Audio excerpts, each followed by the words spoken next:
নামাজ রোজা সৈরনা মা বাবাকে বইল না, নামাজ রোজা সৈরনা মা বাবাকে বইল না, নবীজির দূর সৈরনা ভাই নবীজির দূর সৈরনা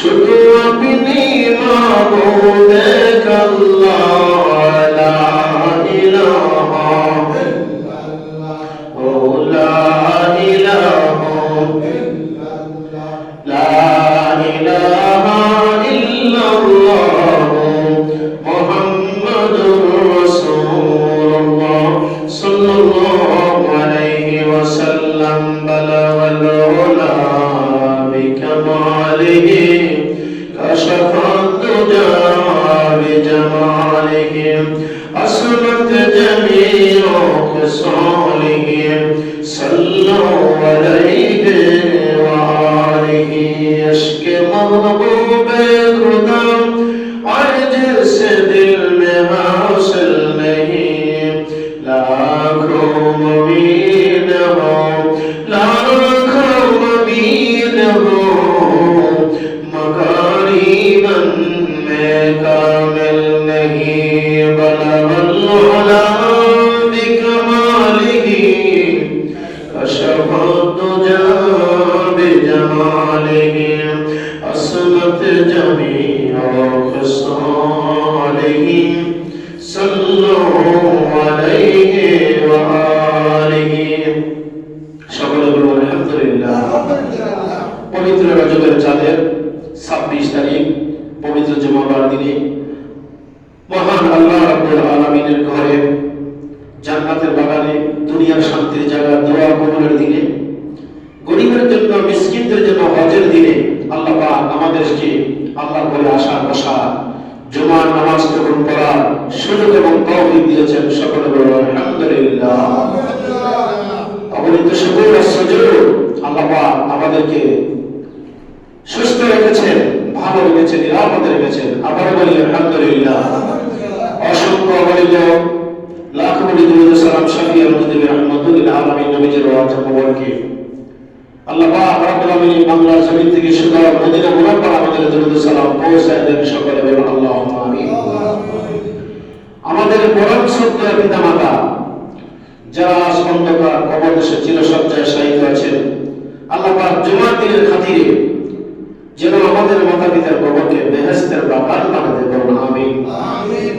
সারা দুনিয়া যত কবর বসে আল্লাহ পাক সবাইকে যেন মাফ করে জান্নাতুল ফেরদাউসের মেহমান বানাতে। আবার বলুন আমিন। আল্লাহ পাক রব্বুল আলামিন নবীজির মেরাজ সম্পর্কে কোরআন কারীমের সূরা বনী ইসরাঈলে আলোচনা আমরা করেছি। সূরা নজমের মধ্যে আল্লাহ পাক আল্লাহ নবী সাল্লাল্লাহু আলাইহি ওয়াসাল্লামকে কিভাবে মেরাজ শরীফে নিয়েছেন, আল্লাহ পাকের কত কাছে নিয়েছেন, বলেন সুবহানাল্লাহ। অনেকে বলে যে সবে মেরাজ বলতে কিছুই নাই, তো আপনারও কিছুই নাই, আপনার দেমাগে কিছুই নাই। কেননা যে মেরাজ শরীফের রাতে চাঁদে আমাদের জন্য নবীজি আনিত নামাজ এনেছেন উপহার স্বরূপ, বলেন সুবহানাল্লাহ। তো মেরাজ যদি না থাকে তো নামাজ তো নাই, কি নাই? নামাজ নাই। নামাজ কে আছে? নবীজি আছে। কে নিজের নবীজির দাওয়াত দিলেন? আল্লাহ পাক দিয়েছেন, বলেন সুবহানাল্লাহ। আমরা যদি কোনো দাওয়াতের শুভ সংবাদ পাই সবাই খুশি হয়ে যায়, কিন্তু যিনি আল্লাহ রাব্বুল আলামিন যার কারণে কোন কায়নাত আল্লাহ পাক সৃষ্টি করেছেন, ওই আল্লাহ তাআলা যাকে আল্লাহ আরশ আজিম পর্যন্ত নিয়েছেন, জোরে বলুন সুবহানাল্লাহ। সেই নবী রাহমাতুল লিল আলামিন কে আল্লাহ পাক রাব্বুল আলামিন 50 ওয়াক্ত নামাজ দিয়েছিলেন, শেষ পর্যন্ত কমতে কমতে কমতে কমতে আমাদের জন্য 5 ওয়াক্ত নামাজ এনেছে। বলেন না সুবহানাল্লাহ। দিছিলেন কত? 50। দিছিলেন কত? 50। আল্লাহ পাক কি বলেন সূরা নাজমের মধ্যে? সূরাটি নাযিল হয়েছে মক্কা শরীফে, বিদায় সূরার নাম হচ্ছে মাক্কি সূরা। আয়াতে কারিমা শরীফ হচ্ছে 62, রুকু সংখ্যা 3। প্রত্যেকটা সূরার পেছনে এক একটা ঘটনা, এক একটা শানে নজুল আছে। ঘটনাকে আরবিতে বলা হয় ওয়াকিয়া, অথবা বলা হয় কিসসা। যেমন সূরা ইউসুফ আল্লাহ পাক বলেছেন আহসানুল কাসাস, দুনিয়ার মধ্যে যত কিসসা আছে উত্তম কিচ্ছা, উত্তম ঘটনা হলো সূরা ইউসুফ। সুবহানাল্লাহ। দুনিয়ার মানুষের গল্প কিসসার মধ্যে ভুল আছে, কিন্তু আল্লাহর এই কিসসার মধ্যে কোনো কি নাই? ভুল নাই। যদি ভুল থাকে মনে করে তাহলে ঈমান থাকবে না। ঠিক না? বলে করে সবাই বিসমিল্লাহির রহমানির রহিম। ওয়ান নাজমি ইযা হাওয়া মা দাল্লা সাহিবুকুম ওয়া মা হাওয়া ওয়া মা ইয়ানতিকু আনিল হাওয়া ইন হুয়া ইল্লা ওয়াহয়ুন ইউহা। রাত্রিকালে ঘোষণার দ্বারা তাহাজ্জুদের নামাজকে বোঝানো হয়েছে, যা হুজুর পাক সাল্লাল্লাহু আলাইহি ওয়াসাল্লাম জীবন ভর অভ্যাস ছিল। আর রাত্রি শেষের দ্বারা ফজরের 2 রাকাত সুন্নতকে বোঝানো হয়েছে। হুজুর পাক সাল্লাল্লাহু আলাইহি ওয়াসাল্লাম ফজরের 2 রাকাত সুন্নত নামাজ পৃথিবী এবং পৃথিবীর মধ্যস্থ সব কিছু চাইতে আরো বেশি উত্তম। জয় বলুন সুবহানাল্লাহ। কোন নামাজ? ফজরের নামাজের 2 রাকাত সুন্নত। পৃথিবী এবং পৃথিবীর মধ্যে স্বর্ণ মুদ্রা মানা যত খনি যত নিয়ামত, ইন্না যাহাবা ওয়াল ফিদ্দাতা, স্বর্ণ মুদ্রার চাইতে বেশি। সুবহানাল্লাহ। স্বর্ণ মুদ্রা বিক্রি করলে কি পাওয়া যায়? টাকা পাওয়া যায়। সেই টাকার চাইতে, স্বর্ণের চাইতে, মুদ্রার চাইতে বলা হচ্ছে পৃথিবীর মধ্যে বলতে কি, যে পৃথিবীর মানুষ তো সাগরের তলদেশ থেকে ফুরাত নদীর তীরে কিয়ামতের আগে হাজার হাজার কোটি কোটি লোক স্বর্ণ উৎপাদিত হইব। সুবহানাল্লাহ। কিন্তু যেই সময় স্বর্ণ আমদানি বাইশে হবে তখন আর স্বর্ণের কোনো মানুষের প্রয়োজন হবে না, যেহেতু কিয়ামত কঠিন সন্নিকটে। কথা বলো না চাচা নিজের জান বাঁচা হিসেবে নিজে নিয়ে এসে ব্যবসায়ী পথে থাকবে।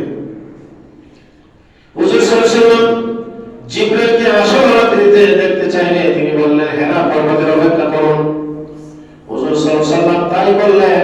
দেখতে পেলেন আসমানের পূর্ব দিগন্তে জিবরাইলের 600 ডানা এমন ভাবে বিস্তৃত হয়েছে যা পশ্চিম দিগন্ত পর্যন্ত ঢেকে ফেলেছে। সুবহানাল্লাহ। জিবরাইল সালামের পাখা হলো 600। কত? 600 পাখা। রাসূল সাল্লাল্লাহু জিবরাইলকে দেখতে আসল ছিল, দেখতে 4 বার দেখেছেন। জোরে বলুন সুবহানাল্লাহ।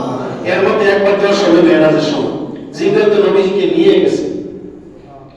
আরেকবার দেখছিলেন কদরের রাত্রিতে নবীজি জিবরাইলকে দেখতে পাইল। জিবরাইল কাবা শরীফের পাশে দাঁড়াইয়া 2টা পাখা এমন ভাবে বিছাইয়া ছিলেন, একটা পাখা হলো পৃথিবীর পশ্চিম প্রান্তে, আরেকটা হলো পূর্ব প্রান্তে। সুবহানাল্লাহ। জিবরাইল সাহেব এইভাবে পাখা 2টা বিছিয়ে রাখছে। রাসূল সাল্লাল্লাহু আলাইহি ওয়াসাল্লাম বলেছেন আমি এইভাবে দেখছি। জান্নাতুল মাওয়ার জন্য বলা হয় যে সাইয়েদনা হযরত আদম আলাইহিস সালামের আবাস করে দিয়েছিল। আদম আলাইহিস সালামের স্থান ছিল জান্নাতুল মাওয়া। কেউ বলেন মানুষের আত্মা সমূহ এখানে এসে একত্রিত হবে। সিদরাতুল মুনতাহা কুল বিক্রমী হুজুর সাল্লাল্লাহু আলাইহি ওয়াসাল্লাম মেরাজের রাতে দর্শন করেছিলেন, যেটি স্বর্ণের অগণিত প্রজাপতি দ্বারা আমার আল্লাহ তাআলা আচ্ছাদিত করে রেখেছেন। সুবহানাল্লাহ। কিসের প্রজাপতি? স্বর্ণের। সুবহানাল্লাহ। লাত, উজ্জা, মান্নাত এই 3টি প্রতিমা দেবদেবীর নাম। কুরাইশগণ এই 3টির মধ্যে উজ্জাকে বড় মনে করত। বললেন নাউজুবিল্লাহ। মান্নাত ছিল তাদের কাছে 3য় স্থানে। এটা অসংখ্যত বন্টন, এই জন্য যে উত্তম বস্তু তোমাদের ভাগে আর নির্দিষ্ট বস্তু আল্লাহর ভাগে। নাউজুবিল্লাহ। আর এই 3টি প্রচলন কথাবিধি ঘটে কেন আল্লাহ তাআলার জন্য পুত্র সন্তান নির্ধারণ করা অসংগত বিষয়। তাদের কাফের হওয়াতে পরলোকে অবিশ্বাসের কথা নির্দিষ্ট রূপে উল্লেখ করার মধ্যে সর্বদাই ইঙ্গিত রয়েছে। এই সমস্ত পথভ্রষ্টতা কেবল পরলোক সম্বন্ধে চিন্তা শূন্যতা হতেই উৎপন্ন হয়েছে। অন্যথায় পরলোক যাদের বিশ্বাস আছে তারা নিজেদের মুক্তির চিন্তা অবশ্যই করবে। আমরা সরাসরি আল্লাহ পাকের কোরআন কারিমের আয়াতে কারিমার দিকে আমরা লক্ষ্য করব। বিসমিল্লাহির রহমানির রহিম। ওয়ান নাজমি ইযা হাওয়া। নাজম শব্দের অর্থ হলো নক্ষত্র, তারকারাজি। আল্লাহ পাক শপথ করে বলেন, শপথ নক্ষত্রের যখন তা অস্তমিত হয়, একবার তারকা ওঠে আবার তারকা স্থিমিত হয়ে যায়। সুবহানাল্লাহ। সবাই আদাল্লা সাহিবুকুম ওয়া গাওয়া। তোমাদের সঙ্গী বিভ্রান্ত নয়, বিপদগামীও নয়। অর্থাৎ জিবরাইলকে বলতেছে যে রাসূল সাল্লাল্লাহু আলাইহি ওয়াসাল্লাম তোমাদের সাথে আছে, তিনিও ভ্রান্ত নয়, আর তাকে কেউ ভ্রান্ত বিপদগামী করতেও পারবে না, যেহেতু রাসূল সাল্লাল্লাহু আলাইহি ওয়াসাল্লামের সমস্ত কিছু দায়ভার আল্লাহ তাআলার কুদরতি হাতে। বলেন সুবহানাল্লাহ। ওয়া মা ইয়ানতিকু আনিল হাওয়া ইন হুয়া ইল্লা ওয়াহিয়ুন ইউহা। সে নিজে ইচ্ছা মতে কোনো কথা বলেননি যতক্ষণ না পর্যন্ত আল্লাহর পক্ষ থেকে ওহী না আসতো। সুবহানাল্লাহ। নবী জীবনে কোনো একটা কথা নিজের মতো বলেন নাই, তখনই বলছেন যা আল্লাহ পাক ওহীর মাধ্যমে, ওহী মানে গোপন খবর, অর্থাৎ জিবরাইল ফেরেশতার মাধ্যমে যা জানাই দিয়েছে তাই নবীজি বলতেন। তাহলে বোঝা গেল রাসূল সাল্লাল্লাহু আলাইহি ওয়াসাল্লাম যে কথাটা বলতেন এই কথা রাসূল সাল্লাল্লাহু আলাইহি ওয়াসাল্লামের নয়, এই কথাটা হলো আল্লাহ। সুবহানাল্লাহ। ওহী দুই প্রকার, ওহীর মাত্র, ওহীর গায়রে মাত্র। ওহীর মাত্র যেটা কোরআন তেলাওয়াত করা হয় নামাজের ভিতরে, আর ওহীর গায়রে মাত্র হলো যা পড়া হয় নামাজের বাইরে। নামাজের ভিতরে যেটা ওহীর মাত্র তেলাওয়াত করা হয়, এটা আল্লাহ পাক আল্লাহ নবী সাল্লাল্লাহু আলাইহি ওয়াসাল্লামকে জানাই দিয়েছেন। জোরে বলুন সুবহানাল্লাহ। আল্লাহ নামু শাদীদুল কুওয়া। আল্লাহ নবী সাল্লাল্লাহু আলাইহি ওয়াসাল্লামকে এই যে জ্ঞান দান করেছেন, এই জ্ঞানটা মহা শক্তিশালী আল্লাহ রাব্বুল আলামিনের কথা। জোরে বলুন সুবহানাল্লাহ। যুনু বিররাতিন ফাস্তাওয়া। সহজাত জিবরাইল সাল্লাম সে পূর্ণ আকৃতিতে স্থির হয়েছিল। ওয়া হুয়া বিল উফুকিল আলা। উর্দু আকাশের দিকে তিনি যাচ্ছিলেন। কেডায়? রাসূল সাল্লাল্লাহু আলাইহি ওয়াসাল্লাম ঘুমন্ত অবস্থায় না, জাগ্রত অবস্থায় রাসূল সাল্লামকে কাবা শরীফের পাশে অর্থাৎ বাবে উম্মে হানির ঘর থেকে রাসূল সাল্লাল্লাহু আলাইহি ওয়াসাল্লামকে জিবরাইল মিকাইল বুরাক রাসূল সাল্লামকে জাগ্রত অবস্থায় উপরের দিকে আনছিল। জোরে বলুন সুবহানাল্লাহ। দেখি ঘুমন্ত অবস্থায় না জীবিত অবস্থায়? আরে বলেন না, নবীজি মেরাজ কি ঘুমন্ত অবস্থায় না জাগ্রত অবস্থায়? জাগ্রত অবস্থায়। অনেকে বলে না কেমনে কেমনে? কাযালিকা আল্লাহ পাক বলেছেন আমি যখন ইচ্ছা করি এমনি ভাবে করি। জোরে বলুন সুবহানাল্লাহ। যা কার পক্ষে সম্ভব নয় কার পক্ষে সম্ভব? আল্লাহর পক্ষে। কার পক্ষে? আল্লাহ তাআলা হাবিবে আল্লাহ দরবারে নিব। আমাদের মাথা ব্যথা কেন? আমার মাথা ব্যথা কেন? আল্লাহর হাবিবে কে নিব? আল্লাহ নিবে। এটা তো আল্লাহ পাক আগে সিদ্ধান্ত নিয়েছে। ওয়া হুয়া বিল উফুকিল আলা। পরে সে তার নিকটবর্তী হলো, অতি নিকটবর্তী হলো। আল্লাহ পাক রব্বুল আলামিন আল্লাহ হাবিবকে উত্তর দিগন্তে যখন নিবেন, উত্তর থেকে উত্তর অর্থাৎ প্রথম আকাশ থেকে দ্বিতীয় আসমান, তৃতীয় আসমান, চতুর্থ আসমান, পঞ্চম আসমান, ষষ্ঠ আসমান, সপ্তম আসমান। জোরে বলুন সুবহানাল্লাহ। আকাশ কয়টি? আকাশ কয়টি? 7টি। কোরআনের ভাষা শুনে হুন্না সাবআ সামাওয়াতিন তিবাকা। আল্লাহ পাক বলেছেন আকাশে 7টি, জমিনে 7টি। জোরে বলুন সুবহানাল্লাহ। কোরআনে বলেছেন হুন্না সাবআ সামাওয়াতিন তিবাকা। 7 আসমান 7 জমিন পাড়ি দিয়ে আল্লাহ পাক ধুলো ছেড়ে দিয়ে আল্লাহর হাবিবকে জিবরাইলের মাধ্যমে সপ্তম আসমানে করে বাইতুল মামুরে পৌঁছায় দিলেন। জোরে বলুন সুবহানাল্লাহ। বাইতুল মামুরে নবীজি 2 রাকাত নামাজ আদায় করলেন। 1 রাকাত নামাজ পড়েছেন, মুসা আলাইহিস সালাম দোয়া চেয়েছিলেন, আর 1 রাকাত শুকরিয়া তার নামাজ পড়েছেন। এরপরে সিদরাতুল মুনতাহা আর উপরে গেলেন। উপরে গিয়ে দেখতে পেলেন একটা বিরাট বড় একটা বড়ই গাছ, কোন বৃক্ষ। এই বড়ই গাছটা এত বড় বিশাল, গাছটার তলদেশ দিয়া নবীজি 2টা রাস্তা দেখতে পাইলেন। একটা রাস্তা দেখলেন সোজা জান্নাতুল ফেরদাউসে গেছে, আর একটা রাস্তা দেখতে পাইলেন দুনিয়ার মধ্যে ফুরাত নদীর দিকে প্রবাহিত আছে। যেরকম সুবহানাল্লাহ। 2টা রাস্তা। আমরা যদি কসবা থেকে পশ্চিম দিকে রওনা করি, তাহলে যারা জানি যে কসবা পশ্চিমে কুটিসমুড়ি, কুটিসমুড়ি গেলে আবার কি আছে? শাখা প্রশাখা আছে, আছে না নাই? উত্তর দিকে দিকে আছে, পশ্চিম দিকে আছে, পূর্ব দিকে আছে, যে যে দিকে যায় নবীজি দেখতে পাইলেন দুইটা রাস্তা, একটা গেছে জান্নাতের দিকে আর একটা আছে কোথায় ফুরাত নদীর দিকে। বলেন মারহাবা। নবীজি বর্ণনা দেন গাছটা কেমন। এই গাছটার নাম হলো সিদরাতুল মুনতাহা। সিদরাতুল শব্দের অর্থ হলো কাঁটাযুক্ত। বড়ই গাছে কাঁটা আছে না নাই? সবাই বলতে পারছে না নাই? যত বড়ই গাছ আছে সমস্ত বড়ই গাছের মধ্যে কাঁটা আছে। বড়ই গাছের নিচে দিয়ে হাতি সহজে যায় না। কে যায় না? হাতি যায় না, কারণ বড়ই গাছের কাঁটা বিপলে মানে পায়ে যদি লেগে যায় বের করতে বড় কষ্ট হয়। কাঁটাযুক্ত গাছ সীমান্তের কোন বৃক্ষ অর্থাৎ আকাশের উপরে সিদরাতুল মুনতাহা, সাত আসমানের আরো উপরে সিদরাতুল মুনতাহা, সীমান্তের কোন বৃক্ষ একটা বিরাট বড় বড়ই গাছ, যে গাছটার এক একটা বড়ই হইল দুনিয়ার মক্কার সমান। যেরকম সুবহানাল্লাহ, মক্কা মক্কা এরকম মাটির মানে বড় আমাদের মক্কার মধ্যে সাল এবার কি মানে কি দেখো ধান এরকম আগের দিনে লোকেরা রাখতেন। মক্কার সমান এক একটা বড়ই, এক একটা পাতা যেন হাতির কানের মতো, বলা হচ্ছে হাতির কানের মতো হলো পাতাগুলি, আর ফলটা হলো বড়িটা হইল এক একটা মক্কার সমান।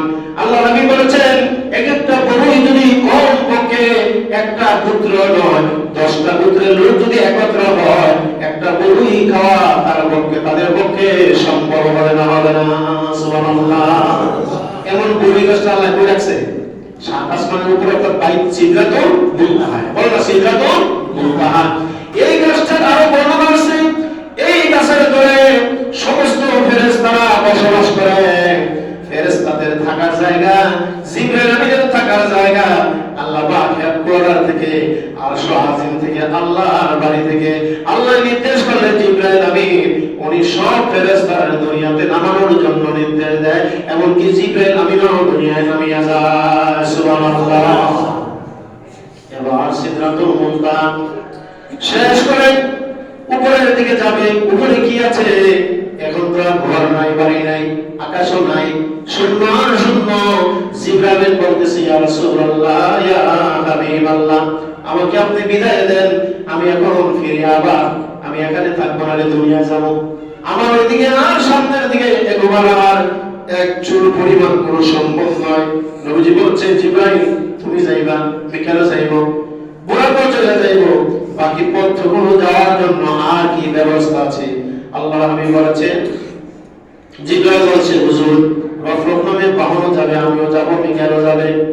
আর আপনার জন্য মহান আল্লাহ তাআলা আর একটি বাহনের ব্যবস্থা করে রাখছে। ওই বাহনের নাম হলো রফরফ। জোরে বলুন সুবহানাল্লাহ। রফরফের গতিবিধি বুড়াপের চাইতে 1000 কোটি গুণ আরো বেশি। জোরে বলুন সুবহানাল্লাহ। বাহন মানে কি? বাহন মানে আল্লাহ পাকের জন্তু। দুনার আমাদের ফাওকাল বুগাও, তো গাধার চেয়ে বড়, খচ্চরের চেয়ে ছোট, এটা হলো বুড়া। আর বুড়াকে চাইতে 1000 কোটি গুণ পাওয়ার আরেকটা প্রাণী যার নাম হলো রফরফ। জোরে বলুন সুবহানাল্লাহ। এই রফরফ নামক বাহন আসলো। বাহন এসে রফরফ উপরে ওঠার আগে জিবরাইল আমিন ফেরেশতা আওয়াজ করলেন, ইয়া রাসূলুল্লাহ, ইয়া হাবিবাল্লাহ, আমি তো আপনার খেদমতে নিয়োজিত আছি, খাদেমে রাসূল হিসেবে কাজ করেছি।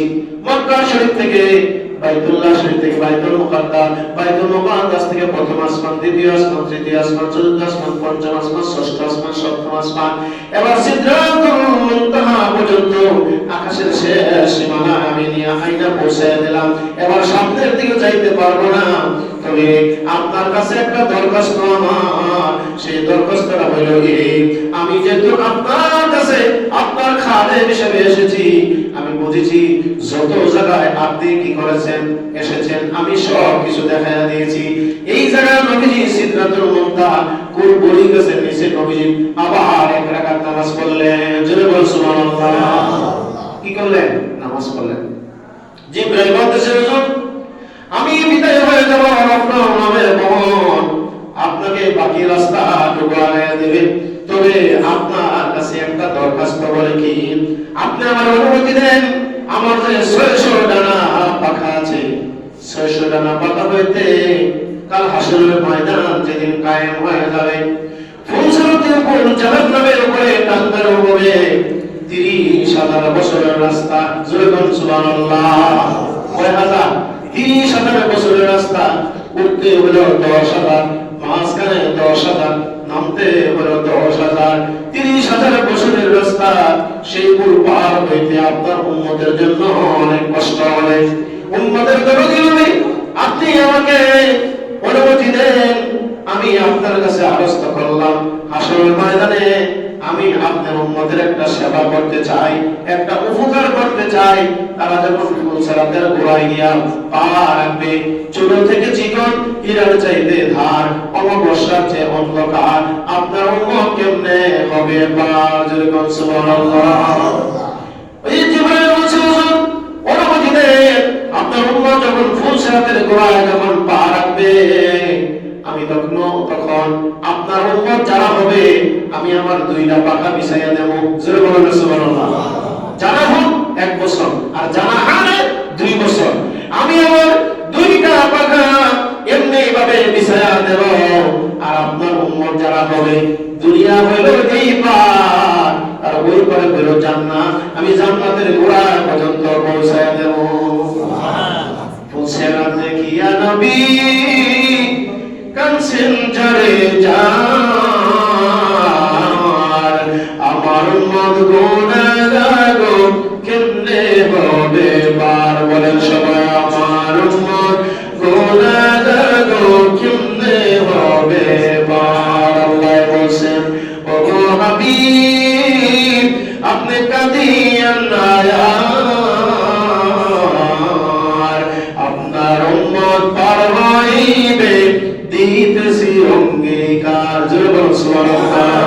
চুলো হতে চিকন হীরার চেয়ে ধার,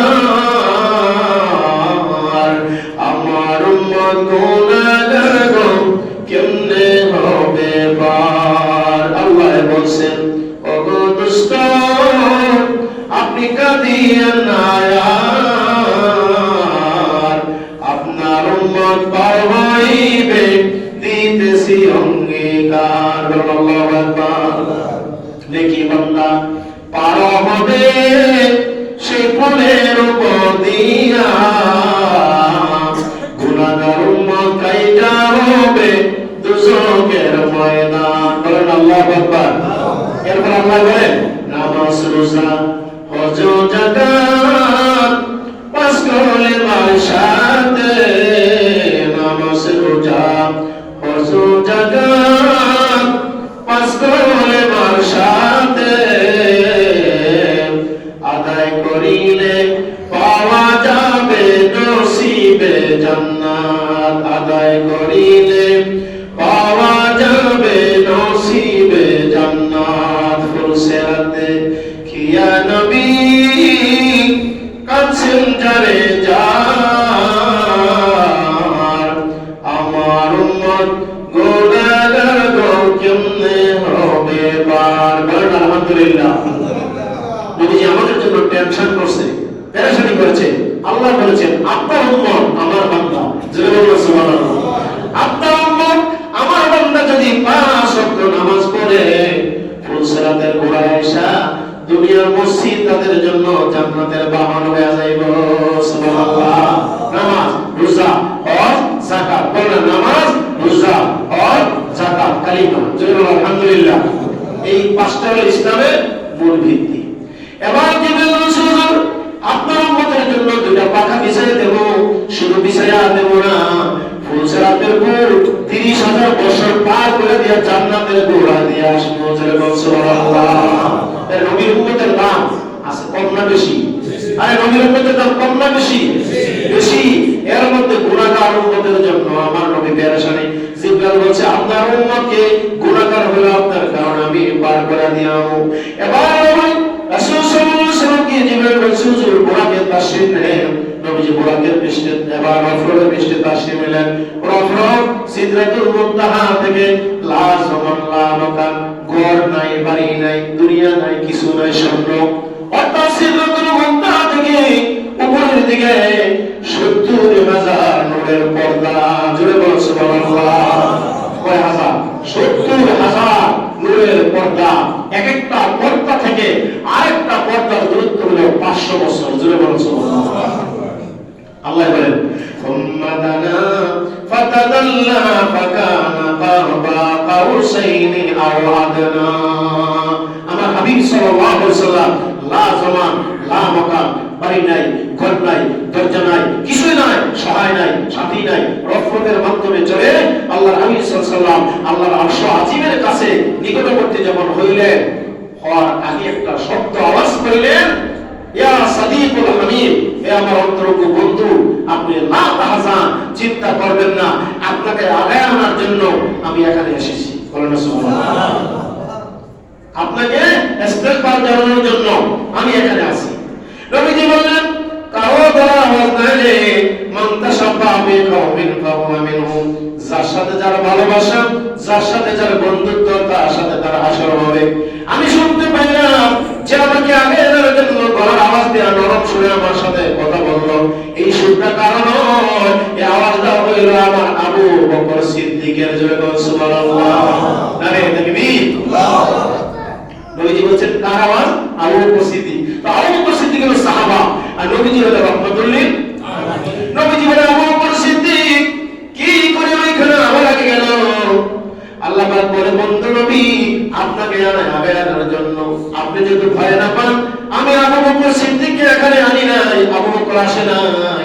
আপনি যারা বেশি ভালোবাসেন, হিজরতের সাথী, দাওয়াতের সাথী, কলেমার সাথী, যে আপনার কাছে সর্বপ্রথম মুসলমান হইছে, আপনি যারা বেশি ভালোবাসেন, যে আপনার বেশি ভালোবাসে, যেই ব্যক্তি সাপের কামড় খায় না, আপনি জিজ্ঞেস করছিলেন কি হয়েছে আবু বকর? আবু বকর বলছিল, আমার মতন আবু বকর সিদ্দিক একজন যদি বিদায় হইয়া যায়, একজন কেন লাখো কোটি যদি বিদায় হয়ে যায়, আরেকজন আবু বকর পাওয়া যাবে, কিন্তু আমার দয়াল নবীর মতন একজন নবী আর পাওয়া যাবে না। সুবহানাল্লাহ। এই জন্য আবু বকরের কোট ঘোড়া মারার লাই ওই জায়গায় সেট করে দিয়েছে। জোরে বলো সুবহানাল্লাহ। নবীজি আরশ আজিমে যাবেন, আরশ আজিমে তাশরীফ নিলেন। আল্লাহ পাক রব্বুল আমিন বলছে, আপনার হাবিব, আপনার বন্ধু, আপনার মাওলা আপনার জন্য এখন ইবাদত করতে আছে। সুবহানাল্লাহ বলেন না? তা আমরা ইবাদত করি আল্লাহ, আল্লাহ আমরা কার ইবাদত করব?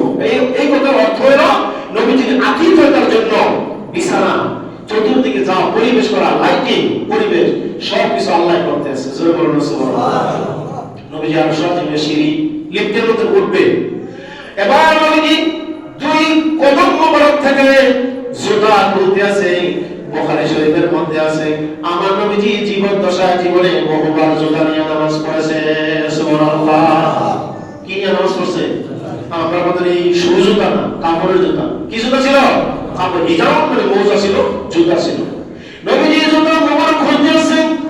আল্লাহ পাক বলছে, বন্ধু নবী, আপনি জুতা খুলবেন না। নবীজি বলে, পারে নাই, আপনার আরশ আজিমে আমি কেমনে উড়াম? এটা আমাদের বাসভবন, এটা আমাদের সিংহাসন। আপনার বাসভবন মানে আমি কেমন করে জুতা নিয়ে উঠবো?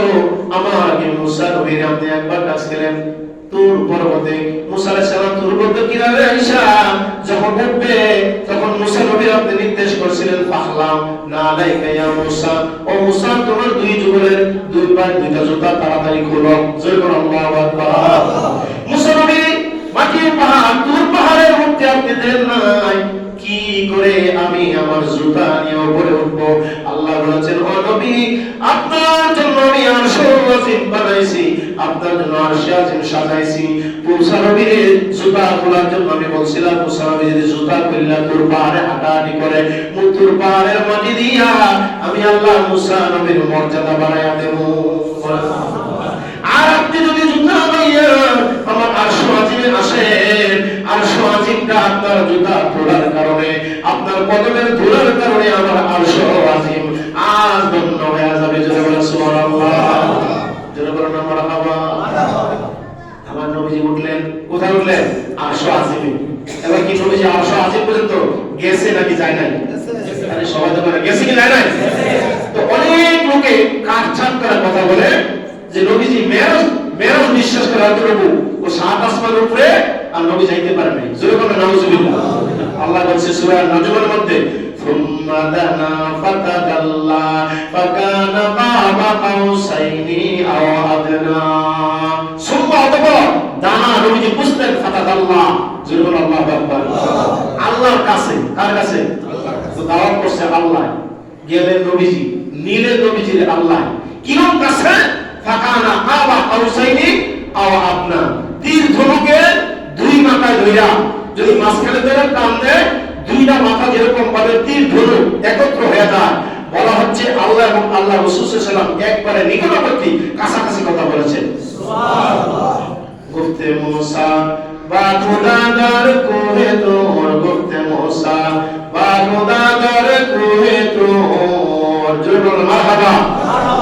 মুসা আলাইহিস সালাম তোর পর্বতে গেছে, আর আমার নবীজি গেছে কোথায়? আল্লাহর আরশের উপরে, জোরে আল্লাহু আকবার। মুহাম্মদ হারগিজ গুফতা তানা গুফতা জিবরাইল, জিবরাইল হারগিজ না গুফতা তানা গুফতা রব্বুল জলিল। জিবরাইল বলে আমি নবীজির সঙ্গে যতটুকু কথা বলেছি এতটুকু আমি জানি, কিন্তু সাত আসমানের উপরে সিদরাতুল মুনতাহার পরে আল্লাহর আরশ আজিম পর্যন্ত যাওয়া আমি জিবরাইলের পক্ষে সম্ভব হয় না। ওই জায়গাটা নবীজি আল্লাহর সঙ্গে যা কথা বলেছে এটা আল্লাহ এবং আল্লাহ রাসূল ছাড়া পৃথিবীর কেউ জানে না। আর জোরে বলুন সুবহানাল্লাহ। কি আপনারা আমার কথা বোঝেন না? কি কথা বোঝেন নাই? কথা বোঝেন। তো আল্লাহ কত কাছে, এক বলা যে তীর ধনুকের দুই মাথা একত্রিত হলে তীর ধনুক কি বিশাল, তীর ধনুক কাছাকাছি, বাচ্চারা যে ঘুরাই করে দেন না, তীর ধনুক টান দেয়, দুই মাথা কাছাকাছি আসে। আল্লাহ এবং আল্লাহ রাসূল সাল্লাল্লাহু আলাইহি ওয়াসাল্লাম এমন কাছাকাছি কথা বলেছেন, জোরে বলুন সুবহানাল্লাহ। দলিল কি? সূরা নজম। আও আপনা একবারে নিকটে পৌঁছেছে। এবার আল্লাহ হাবিব সাল্লাল্লাহু আলাইহি ওয়াসাল্লামকে আল্লাহ পাক জিজ্ঞেস করে, ও নবী আপনি দুনিয়া থেকে আইছেন, আমার দাওয়াতে কি নিয়ে আইছেন? নবীজি বলতেছে আত-তাহিয়াতু লিল্লাহি ওয়াস-সালাওয়াতু ওয়াত-তাইয়্যিবাত, সুবহানাল্লাহু আকবার। কেন বলে? নবীজি বলতেছে আত-তাহিয়াতু লিল্লাহি, আমার ইবাদতে বদনি, ইবাদতে জানি, ইবাদতে মালি, তিন প্রকারের ইবাদত আমি নিয়ে আইছি। এই কথার ব্যাখ্যা আছে, আত্মাহিয়াতুল তাশাহুদের ব্যাখ্যা আছে যে আমি আমার সমস্ত গুনাহগারের উম্মতের গুনাহগুলি লয়েছি। আর সুবহানাল্লাহ। ইবাদতে জানি, ইবাদতে মালি, এগুলি নিয়ে আমি আইছি। তো আল্লাহ পাক বলেন আসসালামু আলাইকা আইয়ুহান নাবিয়্যু ওয়া রাহমাতুল্লাহি ওয়া বারাকাতুহু, জোরে জোরে বলুন সুবহানাল্লাহ। নবীজির হাদিয়া পাইয়া ইবাদতে জানি মালি, আমাদের ইবাদত মানে নবীজি বলছেন উম্মতের গুনাহ নিয়ে আছে। ইবাদতের মধ্যে আমাদের ভুল ত্রুটি গুনাহ আছে না নাই? আছে। দানের মধ্যে রিয়া আছে, ইবাদতের মধ্যে আমাদের অবহেলা আছে। নবীজি বলেন উম্মতের সবকিছু নিয়ে আইলাম, গুনাহ নিয়ে আইছি, গুনাহ রাশিগুলি। আল্লাহ বলেন ও নবী আপনার প্রতি আমার সালাম, আমার রহমত, আমার বরকত, আমার নিয়ামত আমি দিলাম। জোরে বলুন সুবহানাল্লাহ। কেন দিছে? আল্লাহ। কার সালাম দিছে? আরে সবাই বল, কার সালাম দিছে? নবীজি। এই যে নামাজের ভিতরে বলেন আসসালামু আলাইকা আইয়ুহান নাবিয়্যু ওয়া রাহমাতুল্লাহি ওয়া বারাকাতুহু। এবার আল্লাহ বলতেছে, কেন বলতেছে? না নবীজি বলতেছে, আল্লাহ সালাম দিয়ে নবীজি বলতেছে আসসালামু আলাইনা ওয়া আলা ইবাদিল্লাহিস সালিহিন। সবাই বলেন আসসালামু আলাইনা ওয়া আলা ইবাদিল্লাহিস সালিহিন। আল্লাহর দেওয়া সালাম, রহমত, বরকত, বলেন আল্লাহ দেওয়া সালাম, রহমত, বরকত, নিয়ামত আমি এবং কিয়ামত পর্যন্ত, কারণ কিয়ামত পর্যন্ত আমাদের নবীর জন্য, আমার নবী বলেন কিয়ামত পর্যন্ত আমার যত উম্মত আসবে সকলের মাঝে আল্লাহর দেওয়া রহমত, বরকত, নিয়ামত আমি সমানভাবে ভাগ করে নিলাম। সুবহানাল্লাহ। আর জোরে বলুন সুবহানাল্লাহ। সালাম দিলে সব বেশি, সালাম দিলে গুনাহ মাফ হয়, সালাম দিলে শত্রু মুক্ত হয়, সালাম দিলে তাড়াতাড়ি জান্নাতে যাওয়ার উপায় হবে। সুবহানাল্লাহ বলেন না? সালামের মধ্যে এত রহমত, বরকত। কেরা কারে সালাম দিছে? আল্লাহ, আল্লাহ রাসূল দিছে, নবীজি সালামের জবাব দিছে। এবার ওই আরশ আজিমের কাছে কয়েকজন ফেরেশতা আল্লাহ তাআলা নিয়োজিত আছে। ফেরেশতারা দেখতেছে আল্লাহ এবং আল্লাহ রাসূলের মধ্যে যে কথাবার্তা হইতে আছে, কত সুন্দর গুপ্তগো হইতে আছে। ফেরেশতারা বলতে আছে আশহাদু আল্লা ইলাহা ইল্লাল্লাহু ওয়াহদাহু লা শারীকা লা ওয়া আশহাদু আন্না মুহাম্মাদান আবদুহু ওয়া রাসূলুহু। জোরে বলো সুবহানাল্লাহ। আশহাদু আল্লা ইলাহা ইল্লাল্লাহ, আমরা সাক্ষ্য দিতেছি যে আল্লাহ ছাড়া কোনো মাবুদ নাই, আর মুহাম্মদ সাল্লাল্লাহু আলাইহি ওয়াসাল্লাম আল্লাহর রাসূল। জোরে বলো সুবহানাল্লাহ। প্রেরিত রাসূল। কথাবার্তা হয়ে গেল আল্লাহর মধ্যে, আল্লাহ হাবিবের মধ্যে, কথাবার্তা শেষ হয়ে গেল। এবার নবীজি জান্নাত জাহান্নাম আরশের কুরসি লৌহ কলম এক কথায় সব কিছু আমার আল্লাহ দেখাইলেন। সুবহানাল্লাহ বলেন না? সুবহানাল্লাহ। মেরাজের ঘটনা শুরু হলো না, অনেক বড় লম্বা। আল্লাহ দরবার থেকে ফিরে আসবে, আল্লাহ নবী বলে বারে আলাইহি আপনার দরবার থেকে আমি দুনিয়া চলে যাচ্ছি, আমার উম্মতের কি অবস্থা? বলছে আপনার উম্মতের গুনাহ মাফ। সুবহানাল্লাহ সুবহানাল্লাহ। কেমনে? আল্লাহ পাক বলেছেন আপনার উম্মতের জন্য হাদিয়া স্বরূপ আমি 50 ওয়াক্ত নামাজ দিয়া দিলাম। কয় ওয়াক্ত নামাজ? 50 ওয়াক্ত নামাজ দিলাম। নবীজি ওইখান থেকে নাই এসে ষষ্ঠ আসমানে মুসা নবীর সঙ্গে দেখা, কিতাবে এইভাবে আছে মুসা নবীর সঙ্গে দেখা হওয়ার পরে মুসা আলাইহিস সালামের আখিরি নবী আল্লাহ দরবার থেকে আপনি কি হাদিয়া আনছেন? নবীজি বলে 50 ওয়াক্ত নামাজ। সুবহানাল্লাহ। আচ্ছা আমরা না 50 ওয়াক্ত নামাজ একবারে পড়তে পারি না। আমাদের মাযহাবের ইমাম আবু হানিফা রাহমাতুল্লাহ দৈনিক 100 রাকাত নামাজ পড়ে তিনি ঘুমাইতেন। সুবহানাল্লাহ। এরা আমাদের মাযহাবের ইমাম আবু হানিফা রাহমাতুল্লাহ দৈনিক 100 রাকাত নামাজ পড়তেন, এক খতম কোরআন শরীফ তিনি পড়তেন। আল্লাহু আকবার বলেন। আল্লাহু আকবার। এমনি ভাবে এই ইবাদত করতে করতে আল্লাহর তিনি 99 থেকে 100 বার দিলেন স্বপ্ন যুগে। সুবহানাল্লাহ। আল্লাহ নবী বলেছেন ও মুসা নবী আল্লাহ 50 ওয়াক্ত নামাজ দিয়েছে। মুসা নবী কয় আপনার উম্মত সম্ভব না, আসেন আমাদের উম্মতের পক্ষে বলা সম্ভব নয়। আমার উম্মতের বলছিল লা ইলাহা ইল্লাল্লাহ মুসা কালিমুল্লাহ। আমার উম্মতরা এই কলমা পড়তে গিয়ে সবাই আমার কথা শুনে নাই। সামনে আসেন, সামনে আসেন, জোরে বলো মারহাবা। মারহাবা। আমার উম্মতরা তারা সহ্য করতে পারে না, আমলও করতে পারে নাই। মুসা আলাইহিস সালাম এর কাছে নবীজি কথাবার্তা মানে মাঝখানে বুঝতে পারছে যে আমার আবার যাওয়া লাগবে। সুবহানাল্লাহ। আবার গেলেন, আবার আসলেন, আবার গেলেন, আবার আসলেন, এইভাবে 9 বার 5 ওয়াক্ত করে কাটতে কাটতে 5 নং কত? 45 ওয়াক্ত কাটা গেল, আর বাকি আছে 5 ওয়াক্ত। জোরে বলুন সুবহানাল্লাহ। শেষবারে দাঁড়ায় আল্লাহ পাক বলে হাবিব আর কমানো যাবে না, ইন্নাস সালাতা মাওকুফুন, নিশ্চয়ই নামাজটা মুমিনের জন্য আল্লাহ তাআলা 5 ওয়াক্ত নির্দেশ করে দিয়েছেন। জোরে বলুন সুবহানাল্লাহ। আমাদের জন্য কয়টা নামাজ? 5 ওয়াক্ত নামাজ নির্ধারিত নাকি? এখন আল্লাহ পাকের কাছে নবীজি বলতেছে দিছিলেন তো 50, দিছিলেন কত? 50। আমিও শেষ, আমার বিদায়ের বেলা 5 ওয়াক্ত নামাজ দিছিলেন 50। আমার উম্মত নামাজ পড়বে 5 ওয়াক্ত। আমার উম্মত যদি 5 ওয়াক্ত নামাজ পড়ে আমি 50 ওয়াক্ত নামাজের সওয়াবটা তোমার কাছে চাই। সুবহানাল্লাহ। আল্লাহ বলেন বন্ধু আমার সঙ্গে আপনি মেরাজ করেছেন, উরুস করেছেন, সাক্ষাৎ করেছেন একবার। আপনার উম্মত যদি দৈনিক 5 বার নামাজ পড়ে আমি আল্লাহ আমার বান্দার সঙ্গে আপনার উম্মতের সঙ্গে দৈনিক আমি 5 বার দেখা করব। আর 50 ওয়াক্ত নামাজ শুরুতে দিয়েছিলাম, শেষান্তে 5 ওয়াক্ত দিলাম। আপনার উম্মত যদি 5 ওয়াক্ত নামাজ পড়ে আমি আল্লাহ 50 ওয়াক্ত নামাজের সওয়াব তাদের দিয়ে দিলাম। বলেন আলহামদুলিল্লাহ। আলহামদুলিল্লাহ। আজকে কি রাতে আলোচনা হবে? রাতে বাড়িতে হবে নাকি? সবাই বলেন আলহামদুলিল্লাহ। আমার সম্মানিত মুসলিম کرام, আসলে আমি জানতাম না যে আমরা যে শবে মেরাজ পালন করব। আমি তো 1 বছর হলো, অন্তত গত বছর আমি শবে মেরাজে ছিলাম কিনা আমার মনে নাই। তো যাই হোক আজকে রাত্রিতে আমরা বাদে এশা যতক্ষণ পারি আলোচনা করব ইনশাআল্লাহ। বলা সবাই ইনশাআল্লাহ।